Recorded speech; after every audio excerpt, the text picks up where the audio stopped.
Hey, everybody. Welcome into Roosters on Olentangy here in Columbus. This is Letterman Live, brought to you by our friends at Roosters. It's a fun, casual joint. This is a fun, casual conversation. Anthony Schlegel digging into the pickle chips. Mike Doss, he's eating a little lunch. Tim and I are going to – I'll munch some tater tots. I don't know. We got a lot of options here, but we'll pick on that later here. Ohio State 34, Michigan State 10 was the Big Ten decision in the Horseshoe on Saturday night. Ohio State 6-0 heading into this off date. Guys, Schlegel, start with you. Is that about what you expected? How do you rate that performance for the Buckeyes? Oh, man. So I actually predicted – or the pickle chips. I don't know. Those are fantastic. I love them. I get them every time I'm here. My score was 41-13, and we would have had it should they that block, illegal block, which was ridiculous, and their kicker makes a field goal. But that being said – well, he's trying to kick it around Chase Young. Very true. That being said, key thing from this game that I took away was the fact that our coaches made unbelievable adjustments. They really do. Our guys played fast on defense. They swarmed to the football. They stopped the run, right? And on a very elite defense, which Michigan State is, because statistically that's what they are, right? It was going into this game, and that's what they're known for.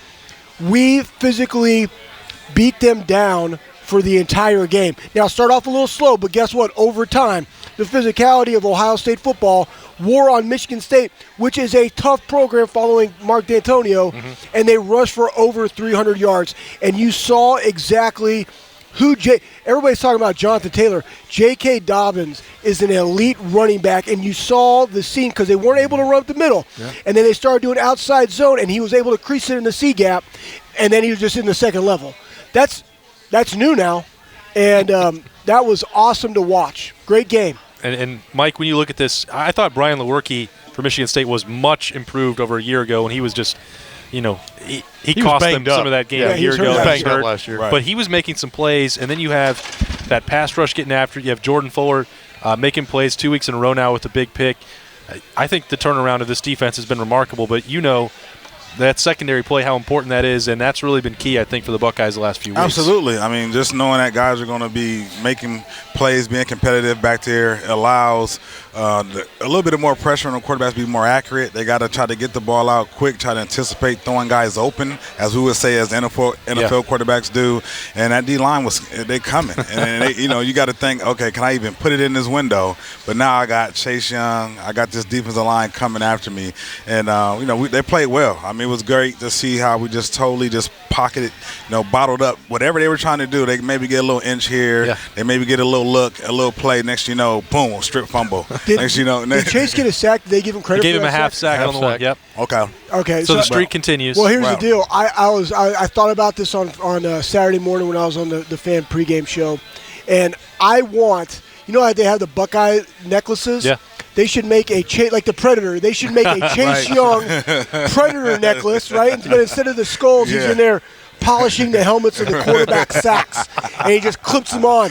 And he walks into the skull session or walks into the stadium. It's just big freaking chain. By the end of the year, he won't even be able to walk. That's fine. Yes, he is. Do you see how big he is? I've had that visual. I want somebody to make that happen and tweet that out or something. Maybe you could make money off of it. Oh, yeah, not yet. Not yet. It's coming. Gonzo's got it. Gonzo has it covered. So this Chase Young, I predicted before the season started that he would break the single-season sack record. He's still well ahead of that pace. Schlegel, since you brought him up, we'll get to Tim in a second here. Oh, man, I'm just champing at the bit here, but that's all right. The physical ability for Chase Young is special. Yep. But it's not that alone. Where do you see the biggest strides from this kid from year one as a freshman to what he's doing right now? Well, one thing is we never really got to see Nick Bosa in that year, right? And how he could disrupt the game and the value that he would have added to Chase Young in that year of development and what he could have done. Yep. But I think that year was good for him in the fact that we also have other guys that had to step up, and you saw they were going away from their double team him. They're rolling him out of the pocket. They're trying to see where Chase Young is, and let's do something different. But you can't ever stop him. You only hope to contain him a little bit, right? And what he does by taking two, it allows somebody else to come free, and you saw how our guys can respond to that and still get pressure. And then he's changing up how they protect. So that's where Baron Browning got to come out clean on a sack. Right. And then when he gets his opportunity, his get-off is so good and his hands are so good that he's already in the backfield, though he doesn't get a sack. it shuts the play down. Our corner's already doing great, but it allows the troops to rally to the ball. And so he's causing other people to get sacks. Yeah. And when you do that in a team like Michigan State or a team like they face in Northwestern or Wisconsin coming up, you get those teams backed up behind the chains, third and medium, third and long. Listen, there's not a shot because our DBs are too good and our linebackers are too good covering, and the D-line is elite. And those other guys that are helping there, Tim. I'm sorry just to, not to cut you off, but just to add on Chase, his knowledge of the game as far as my responsibility and do I contain. There's a couple of times where they try to run a stretch play or a little read, and he'll read the place, he'll develop. And I one going towards our sideline where he actually kind of rolled out there, had the lineman kind of on his back just to push it back to the defense. When he was a lot younger, he was just like, where's the football, see ball, go get ball. Right. But now he understands his responsibility. He's playing within the confines of the defense, which allows others to make plays as Schlegel. You know what's funny is if you watch that game the other night, they didn't always double team him. They didn't always chip him. But if you go back and watch it, they double teamed him and sometimes chipped him when it looked like it was going to be a slower developing pass play. Otherwise, why waste a guy over there if you're going to throw it on a beat?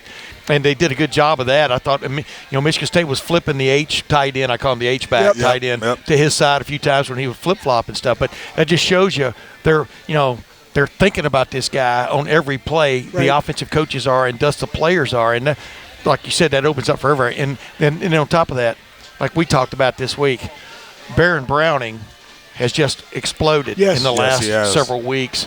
And it's amazing what that guy's bringing to the table, right? Yep. I mean, you played linebacker. Absolutely. It's so different from playing where am I going to I know exactly where I'm going. And guess what state he's from? Yeah. Kennedale, Texas. I asked him if you ever heard of Lufkin, and he said no. I said, Des Bryant. He goes, oh, yeah. Okay. Yeah. Kennedale's right in my backyard. I know the coach, Richard Barrett, really well. Barrett has really stepped up his game. But, again, it goes back to what you said about Chase Young, and it's the teaching of the concepts. It's the teaching why. Now, he had a couple of balls that were he threw great balls over him. Sure. Guess what? That's going to happen. Yep. And sometimes in your zone drop and your eyes are on the quarterback and you want to – maybe he picked up a first down with his legs at one time, so I'm going to get caught in no man's land. But on the third one, he backed up. He was about 12 to 15, which is where you want to be in that zone, and he was able to get a hand on it. Yeah. Yep. I mean, he's long and rangy, and he can run, and just adds a different dynamic. Like, Tough made some great plays. Barron just adds a little bit something extra because he got in that Rushman package, Right. And they brought him off the edge, which you're not seeing the other linebackers do. Last year, that was Malik. Yeah. Malik would have been that guy. But Barron has that ability, so it allows Malik to be in coverage, right? And Pete Werner. And you can see he played safety in high school. I mean, you can see he was that guy, hey, go stop the play wherever it is, and you see that it blow up. Those guys, what really stood out, the tip he got, that Jordan Fuller got, that then Barron got called for a bogus bogus block in the back. Blind Well, if you had played, man, you might have had 4,000 tackles if you can't hit a guy like this. Right. But what was cool about that was he jumped up and tipped the ball, and then when he turned, I was telling Boston, when he turned and saw Jordan Fuller intercept it, he jumped up in the air like he'd just gotten what he wanted for Christmas. I know. There's been a huge change, to your point, Tim, that the confidence that he's carrying himself with. Last year he was frustrated, and there was, should he play in the middle? Should he play on the outside? Should Ohio State move him to defensive end? I'm not sure that he felt comfortable that he knew what his role was a year ago. Yeah. And now Ohio State said, look, this is what this defense is. This is where you're going to play. This is how you're going to be used. And suddenly you see him, people keep saying, well, they're not thinking, right? They've removed that. Here's what you do, Baron Browning. And he fires. When he goes, there's few linebackers anywhere that you're going to find that can go like he does. Yeah, what I like, too, when they started the game the other night, clearly they wanted to stop Michigan State's run game. Yes. They wanted Michigan State, Yep. I think they have made strides offensively in what they're doing. But what they did was they started with 3 linebackers, 4 defensive linemen, 3 cornerbacks, including Sean Wade, an slot guy, and Jordan Fuller playing high. Occasionally they rolled Jeffrey Okudah playing the high safety spot, but it was – that's something you haven't really seen so far this year, and it's just the little things, the nuances they're adding almost every week to kind of throw another team off, and I'm impressed by that. I say Okudah's getting a lot of the press and the hype. Sure. But Sean Wade is a man out there. He actually has made that slot safety, corner, nickel, he's 3-in-1. So his versatility, his athleticism allows others, to go with a 3 linebacker true set and go, hey, we got this second safety, nickel, corner, whatever you want to play him, an athlete, and just say, hey, guard number 2. And when they run the ball, he can actually come up and make tackles. Should players get paid? Shaun Wade is showing, Shaun Wade is showing Tim, at the you're next trying level. to force that into the show, and I'm not going to let it happen. No, my point is he's going to get paid down the road absolutely. because the versatility he's showing is ridiculous. Bradley Roby, that's what he did when he got to the league. Right. Absolutely. They're looking for that guy. And here's what really has changed, and I think it's why it goes into leadership. It goes into picking your staff. You got NFL guys. You got former head coaches. That's you true. got guys that are older, longer in the tooth, that have been around. Yeah. Well, what you're seeing is it's taking them 5-6 weeks to figure out, what do I really got? Yeah. And our defense is still evolving within the season, and you've seen it in how we recruit. Yep. We're not recruiting necessarily you're a corner, you're a safety. We're recruiting athletes that have a lot of utility. Yeah. Right? And they add value. And it's like, oh, this guy goes down, who's his backup? No. That guy goes down, who's the 12th best guy that goes in? You guys can both speak to this. In 2002, I like that analogy. in 2002, and then when you were there, Schlegel, y'all both played on defenses that looked like they were having fun. Yes. It was almost like you wanted to be on the field all day. You know what I mean? For sure. I sense that about this defense, that these guys they're psyched about playing. I mean, they think they're going to do what they're supposed to do. And the main thing is, if you do what you're supposed to do on defense, you only get to play 3 plays. Right. That's true. I mean, you can see it with Okudah and Chase. After one of those 2 guys make a big play, they kind of doing their thing, taking a picture, selfie. They're having that fun, that inner squad challenge of each other, like, who's going to make the play? I'm up next. I want to be that guy. Yep. But they're all doing it with the responsibility. Yep. And that's what's been great, in the conversation with Halfley is going, like, we had the former captain's dinner Friday night. All the older guys came in. I sat with the defensive backs, and Coach Half's like, man, everyone's doing their job, but we're making plays, and that's the exciting part, that you can see that camaraderie, that push, that energy out there of guys going like, I know I'm gonna get a chance to make a play, versus the guy who's like, man, I ain't getting no looks this week, I ain't getting a chance. Then he gets undisciplined. Then that team, gets one on us. That's what people forget. Man to man, it's hard to get interceptions man to man. I mean, when you set Jeffrey Okudah free, and he is so quick to recognize what's up and break to the ball. All 3 of those guys are Damon Arnett and Shaun Wade. These coaches are also rewarding those guys in the meetings. Yes. Right? Listen, if you don't get thrown to, you feel like you didn't have a good game, but they're like, you did your job well. Yeah. Right? And they put that in front of their peers. Yes. And that makes them want to go do that. And it is fun to hold a team under 13 points. Right? It is fun to stop the run. Right. It is fun to have a blackout. And, hey, guess what? When you do your job, we're going to reward you and incentivize you that behavior in front of your peers. That's what Austin and I told Chase Young that the other night. He was leaving the interview room. I said, you can be very impressive on defense and not have a sack. That's and he understands that. And he left it there. Because, just from defense and also special teams, he's such a force on that field goal block. It's ridiculous. All right, these guys are diving into the food. That means we're going to take a quick break here, get a word from our sponsors here. Letterman Live just getting started. Stick with us. At the end of a hard week, it's great to sit down, take some time off, and watch some football. Game-winning touchdowns on 2-minute drives, running backs racing down the sidelines with no one to stop them. There's nothing like college football, and there's no better way to make the games even more exciting than to bet on them. So do the smart thing. Go to mybookie.ag. No one gives you more ways to win than they do. MyBookie's got the fastest payouts and better lines than any other sportsbook. Don't forget, where you're betting is just as important as who you're betting on. And mybookie.ag is the best in the business. It's where all my friends play. It's where you should play too. Join now, and MyBookie will double your first deposit. Use promo code Lettermen Row to activate the offer. That's promo code Lettermen Row.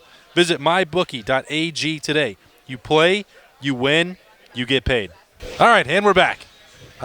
Schlegel, you were bringing up a good point about the coaching staff, and before we talk about the Ohio State offense and the way that's building with J.K. Dobbins some more, there was a special moment for a guy that you know after the game, and Ryan Day calls up Mickey Marotti, gives him a game ball. My guy. And, I mean, this guy has, given blood, sweat, and tears for the program for a long time, and I think a lot of Ohio State fans already know how important he was to holding over in the transition. Right. But this guy, what do you think that meant to him to get singled out and get that attention? Because strength coaches are often doing it for somebody else. Right, and Mick's not an attention seeker, right? He's not out there blowing up Twitter and stuff like that. He's very old school. Mm-hmm. But here's the thing about Mick.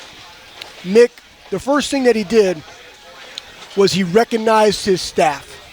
He recognized the athletic trainers. He recognized the nutritionists and the doctors. Like, he can't do his job without those people. That's a humble guy. 100%. Because one, he's the associate athletic director for sports performance of the Ohio State University. All sports are under Mickey Marotti, and he focuses on football, yes, but his staff allows him to do that job, and he is a humble person because, listen, in opportunities to be humble, they come like that.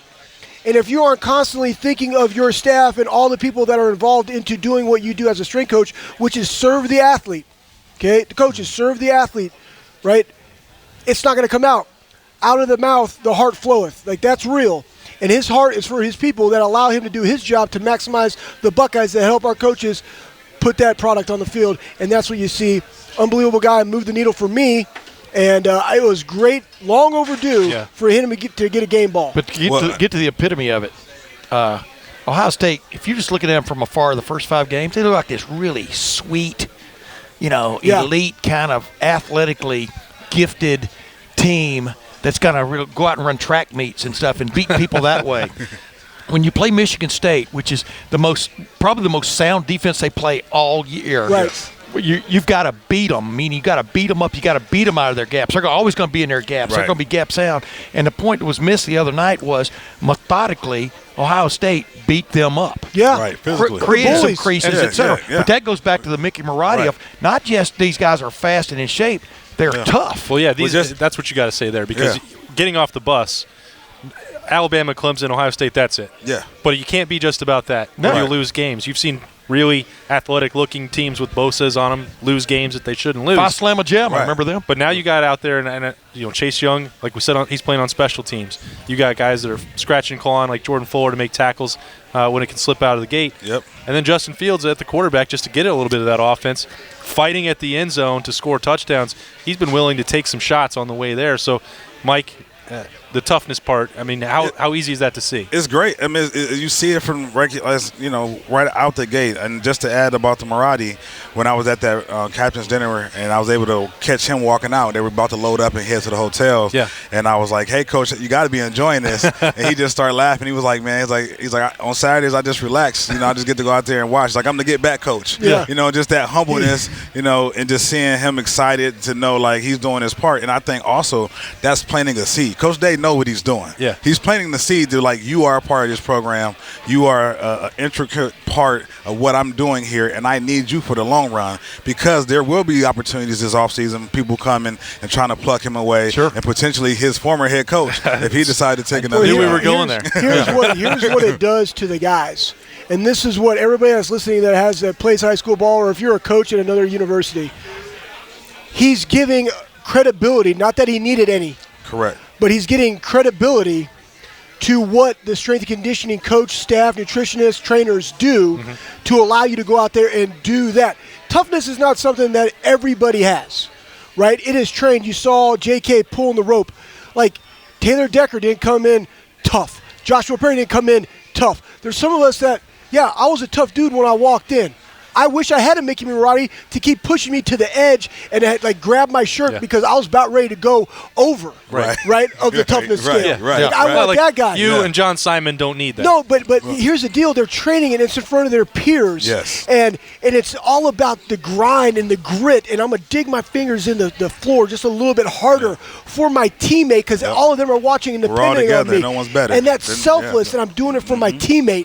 But that's the ultimate toughness. What bothered them most about you, though, was that Bowie knife you always had hanging off your hip. In my truck, You never know when a wild boar's going to come through there. Never know. They're making their way in Ohio right now. But what I was talking about a while ago, too, is watching Devon Hamilton and Jayshon Cornell do their thing right now in the midst of the grind, watching Josh Myers and Wyatt Davis and Jonah Jackson and, the tackles of Munford and Brandon Bowen and Josh Allaby. They were playing, like I said, grown men the other day. And eventually they got the best of them, and that's what it's all about. When you get to the big time, the big time games, that's what it's all about, and hitting big plays like they did. And there was some conversation after the game on Saturday night where people have been wondering, when did Justin Fields kind of prove?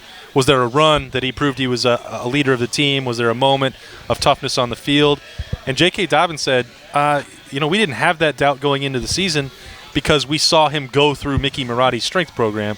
So we don't need to make this whole thing the Marotti back padding hour, but I think it is important to point that out with Fields that he had to go through a bunch of really tough periods even before he played Michigan State, and now he's out there, and so if he has to run, he's doing it. If he has to take a couple shots in the pocket, people wonder how he gets up. He's seen adversity before, even before and Michigan his State's teammates out there. have seen him handle that adversity prior to game time. Listen, right. Coach Meyer said it, preparation stops when the foot hits the ball. And you play like you practice. They have mat drills. They have special workouts. Every workout is tough. Yeah. It is, man. It's hard at Ohio State. They run a hard program.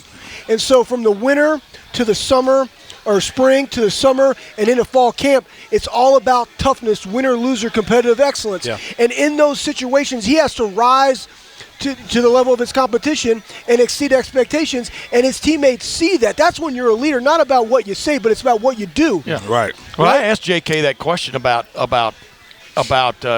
Justin on when did they notice he was tough, right? Along with being sweet. You know what I mean? Exactly. The dude is fast. But here's the other talent, thing. 100%. J.K. Dobbins has done the exact same thing. Yes. 100%. He dedicated himself. A 1,000-yard season was nowhere near good enough for him last year. Mm-hmm. They went 13-1. That was nowhere near good enough for him. Now, we'll see what happens as the year goes on. There's no doubt about it. This guy is running different. And he is. He called last year a failure. I mean, that's right. And that you don't often hear that from players, like that sort of blunt assessment of your own game. That's a strong way to put it. Guys can say, "Oh, yeah, I still see some things that I can improve on," but and point to 1,000 yards and feel good about it. He's, almost was he the only one who's ever done it in the first 2 years of his career at Ohio State? Like, you could definitely relax a little bit. Instead, he cuts the body fat by 4%. He calls it a failure himself, so he lays down the gauntlet. A coach didn't have to tell him that. Now, Tony Alford and Ryan Day surely did, that you can do better. But the way that he's running, Doss, I mean, he looks different. Just the mindset that he talked about, you can see it on the field. As we talk week after week, it's an edge. It's about, he's improving himself. If he wants his stock to go up, for the next level, he wants to continue to show Master Teague, the backup guys, like, hey, this is my job. This is I own this. You can spell me, but this is my this is my role to lead my team. So kind of like 2014 or 15 again. So, you got the main guy, but right. So at the end of the day, his work ethic, the off season is all now coming out on the field. As we would say, we will go to the workouts and say, hey, we're putting in deposits. Yeah. As a player, I'm putting in deposits because when the fall gets here on every Saturday, I want to make withdrawals. That's the way he's coming out every Saturday going, I got to go ahead and make this big withdrawal today because I know I put this work in and now it's paying off. I talked about this on my podcast this week with Boston is one of my favorite plays on I'm Saturday. never going to get used to it. On Saturday night. On Saturday night was the way he blocked Bocce on the edge there when Fields scored the last touchdown of the night, and it was a big time collision. Yeah. It was like Earl Campbell and Jack Tatum are running. I mean, it was big. But the coolest thing about that moment was Bocce then got up and said something and helped J.K. up. That is the ultimate sign of respect for a tough football player, one to the other, and it's remarkable to watch these guys play progress, physical, man. And you get that respect right there on the spot when it's needed to. All right, we're going to let Schlegel eat a little bit more on Letterman Live as we roll along here. This is Buffalo mac and cheese. I've never had it before. It's first time. It's a taste test right now. Is it really? Schlegel's diving in. We're going to take a quick word from the sponsor. We'll be right back. Hey, Buckeye fans, as the official wing sponsor of your Ohio State Buckeyes, Roosters is giving away 12 trips for 2 to this year's Buckeye Bowl game. Each trip comes complete with airfare, hotel, gift bag, and 2 lower-level tickets. One bowl prize winner chosen each week, along with other cool Roosters weekly prizes. So register every week at your favorite Roosters or at roosterswings.com. Roosters, a fun, casual joint, and the official wing sponsor of Ohio State Athletics. Official contest rules at roosterswings.com. All right, welcome back in. Schlegel's still going, but that first mic must have been pretty good as we're back here. Dude, I can't believe I've never had this Buffalo mac and cheese. So obviously nobody else here can eat it because I'm using the same fork every time. Wow, so he takes it over for himself. I didn't know that I was falling behind. I guess we have to order some to go now. Letterman Live. That's really good. Instead of Iron Chef, this is Iron Gut. Really good. So he's got a new thing he's going to order every time with the pickle chips. All right, 6-0 Ohio State. Let's shift gears a little bit. They've got this off date. Take me through it for you guys as players. You guys get to this midway point. You have a week off. How do you want to manage practice? What do you want to get out of it? Do you try and just get healthy? What What is a bye week off date to a player? I'm going to the deer stand, baby. Let's go, bam! Yeah, That's what I've been doing. I'm driving back to Stark County, watching some good high school football. You know, we got a lot of out-of-state players, so maybe they'll not be able to travel, but they're going to relax. I would work them hard, you know, tomorrow through Thursday, and say, hey, you got 3 days, a good weekend, relax. You know, if you're obviously in an injury protocol, do your rehab, but just enjoy it. You know, we've been working hard. We're 6 weeks in. It's a nice chance to refresh, you know, and then we come back on Monday. Let's come back ready to work. It's interesting because there's a couple guys. You know, Justin Fields took that hard shot late. He was limping a little bit. Chase Young left. I think people were worried. You know, he doubled down or doubled over a little bit at the end. He walked off the field, told Tim and I that he was fine. He'd be back. Damon Arnett misses the second half. People are starting to realize how important he is now that he's not out there. Although I thought Cam Brown played pretty well. Yep. So that's coming along, but you should get Damon Arnett back. He told me that it was a precautionary issue. Tyler Friday didn't play on Saturday. I'm running through the list here. It's a point that Ohio State can get healthier and still get better, and they're playing pretty good as it is. So I think that's an interesting part of this is Ohio State's growing. They can add to the offense. They can add to the defense, and Schlegel, they can still get healthier. That especially if you get Tyler Friday, Jonathan Cooper, Tyreek Smith back, look out. Yeah, it allows you also to get healthy, refocus, self-evaluate, right, on yourself halfway through the season, but also work on the fundamentals of the game. There's things that are lacking that you haven't been necessarily able to coach up in the fundamentals, the blocking, the tackling, that this is the week that you can go back and work on those things because every week it's game planning and installing and here's what we're going to do versus this. Yeah. And so now it's going back to Michigan drills, stripping the football, turnovers, you know, tackling, blocking, hand position, all those different things. That's what this week's about. 3 days. They already worked out on Sunday. So they'll work out Wednesday or Thursday. You'll probably have some high needs guys. They'll probably have to check in with the position coaches over the weekend because guys will go, and they should, right? Handle your business. Go out, enjoy yourself a little bit. You're still in college, right? And then guess what? Come back ready to go because we got to – and here's the other thing, though. It's not like normal bye week because now they got a Friday night game. Right. So that Tuesday is now a Monday.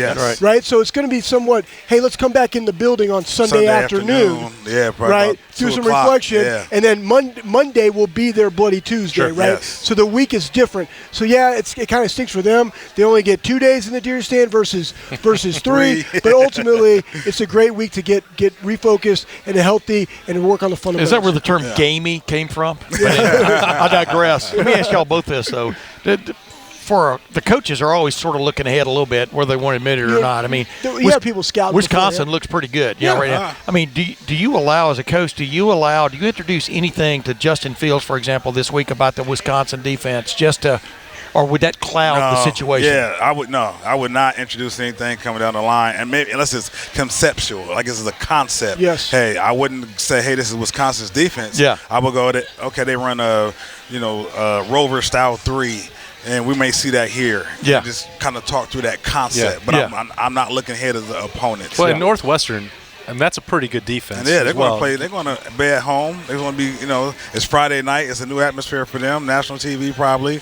So they're going to be excited. And just to add with the bye week, it's a big week for recruiting for coaches to get out, hit the road, and try to, get in touch with some guys that they haven't been able to maybe meet and check a game out. And if we need to, fill a big void in our class, we may be able to get a big commit this week by the coaches just getting out on the road. I'm going to the Alabama Texas A&M game, so I got things planned. You going to that one? Oh yeah. I would love to get to that Florida LSU though. That's going to be a nice one. Texas, Oklahoma. Texas. It's a big weekend of college football. Huge. Yeah. Well, the other thing too about these guys is the fact that you as a parent don't tell your kids everything, right? Right. And what they do is they'll have their play cards up for the defense. This is what I want you to do, right? The kids don't know that it's Northwestern. They don't know that it's Wisconsin. Right. The scout team's just doing it because you drew it up on a card. Yes. And what they're trying to do is, how's he going to go through his reads and progression? Because, again, the system is in. Yes. Now what they're doing is they're figuring out what does this look like for him, and those are teachable moments regardless of who you play. here's the look, right? So that's what this week is all about. Listen, just like parenting, you don't always got to tell your kids what you're doing, but it's for their benefit. You know what's funny, though, because I asked – sorry to cut. Yeah. I'll guarantee that for his first interception, he's going to go back, see the defense, see did that receiver, number one receiver, run the guy off or not? Did that corner get a sneak peek of the over route? Was he coached up that week? Hey, that guy came over that over route. You come off because Fields never thrown it to number one. So so he'll go back, review that, and that would be, like you said, you put that card up and say, hey, this is the defense you threw your first pick on. Did you recognize it? And you know what's funny is they called that because they thought they were going to do a specific look. And if you watch that play, he rolls out right. Yep. He just turned and threw it. Yeah. He didn't even. And he had plenty of room to run. Yeah, and that would have been one of those ones where, hey, I'm going to take it. Yeah. Right? Too low of a margin of success on me running, throwing that 7. I think it was the 7. Yeah, over route backside, though. Yeah, okay, that's what it was. Yeah, waggle to my right and throwing it backside. That's a difficult, and I just could have picked up 6-7 yards and moved the chains. But the guy who had manned up with the outside receiver just came off his man as soon as the ball was in the air. Exactly. Yeah, I was like one of those deals.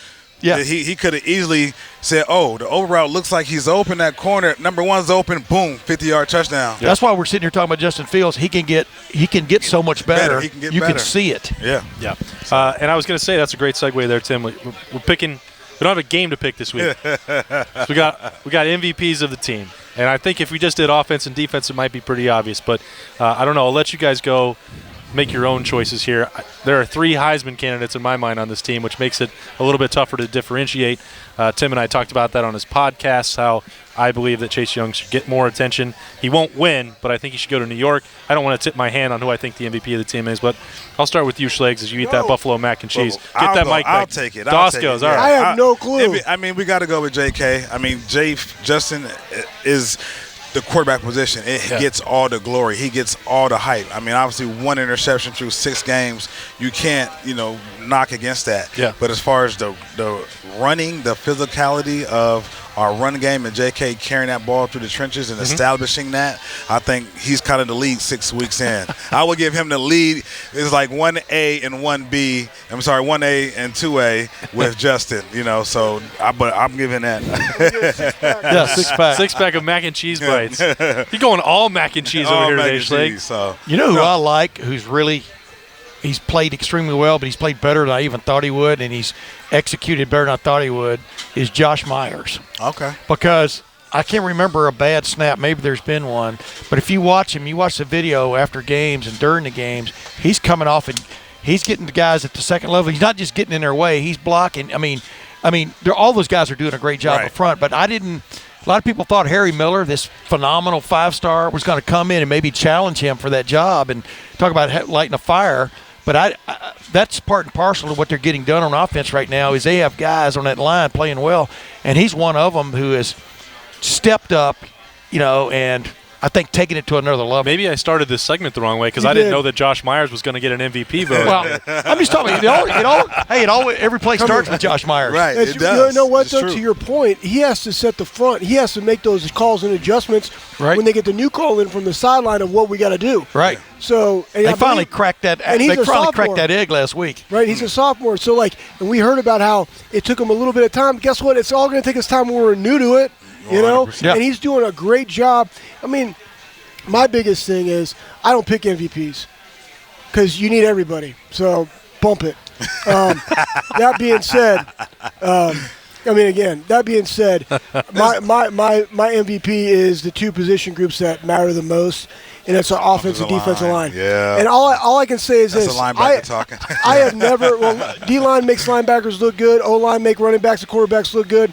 At the end of the day, I don't know of a more physical, aggressive. I know for sure offensive line, but defensive line as the whole and depth that they have and problems that they can cause. It's just amazing the development of our coaches, and it goes back to that toughness. Because the other thing is how Mick coaches in the weight room is how the coaches coach on the field. Right. There's no disconnect. If one parent parents one way and one parent parents the other, guess what? They're going to go the easiest route. But guess what? At Ohio State, they all get coached really hard, direct teaching. That being said, those groups are the foundation of any elite program, and we have two of the best right now at Ohio State. I invite people to go watch the video just of this past game and watch the penetration, but also push on occasion Devon Hamilton is getting, and also watch how Jayshon Cornell has his arm or something involved in almost every play if it goes more than 2 seconds. And those are guys are coming from the midst of it all, the abyss. Right. And, man, talk about Chase Young helping them, vice versa. 100%, yeah. And Jayshon Cornell, we talked about that. That move to the 3-tech has paid off. People, can he replace Draymond Jones? He hasn't produced. He was a 5-star, this and that. Well, sometimes it takes 4 or 5 years for kids. People to stop berating college kids about rankings, why aren't they producing and stuff. Right. It's all about fits. Yep. It's all about timing. I mean, what the heck, man? Like, stop doing that to people. Doing everything. At the end of the day, they're still adding value. They got 4 years here, so let them mature.